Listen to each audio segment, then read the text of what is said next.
Assalamualaikum warahmatullahi wabarakatuh. Perkenalkan, nama saya Hartika dari kelompok 12. Di sini kami akan bahas tentang cara mengelola administrasi layanan pendidikan di sekolah dasar.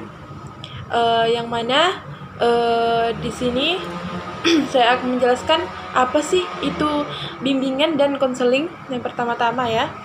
Baiklah, pelayanan bimbingan atau konseling merupakan bagian internal atau bagian dalam dari program pendidikan di sekolah yang dilakukan oleh guru dan konseling atau konselor yang memiliki kompetensi yang diamanatkan dalam Peraturan Menteri Pendidikan Nasional Nomor 27 Tahun 2008 tentang standar kualifikasi akademik dan kompetensi konselor.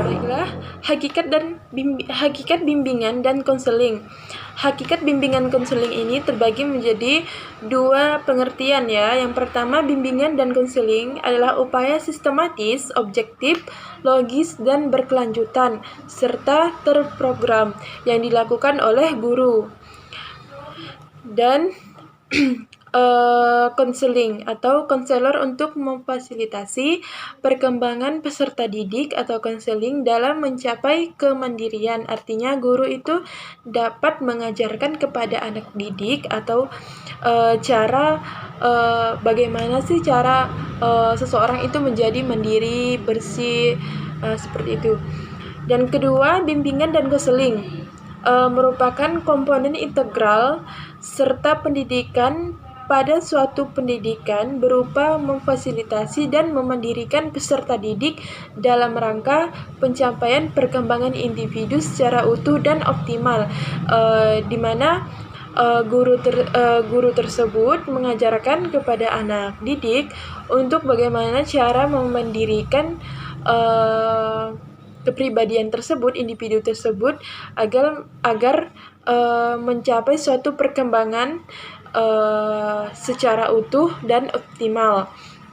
Dari yang tadi siswanya itu mungkin yang pertama disiplin waktu ya.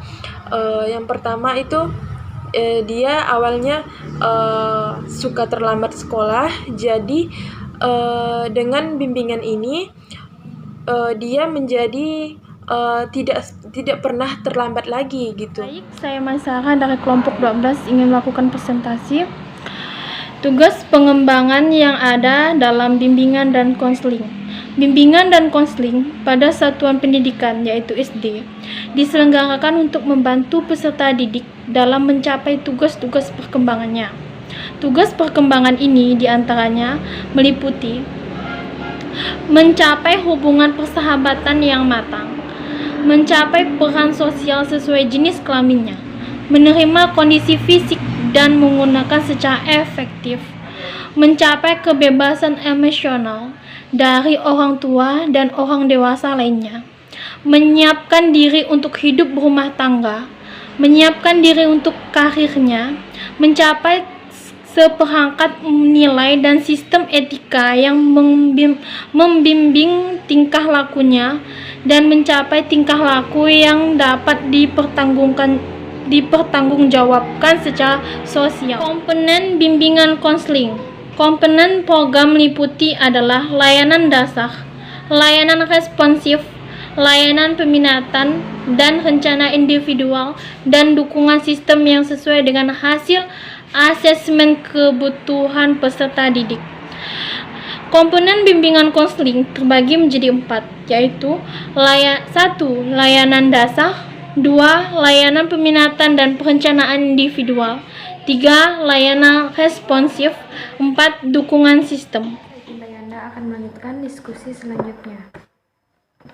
Yang peran guru dalam mengelola administrasi layanan di SD. Pertama, dalam lingkungan administrasi sekolah itu, peran guru amat penting dalam menetapkan kebijaksanaan dan melaksanakan proses perencanaan, pengorganisasian, pengarahan, pengkoordinasian, pembiayaan, dan penilaian kegiatan kurikulum, kesiswaan, sarana dan prasarana, personalia sekolah, keuangan dan hubungan sekolah, sampai masyarakat.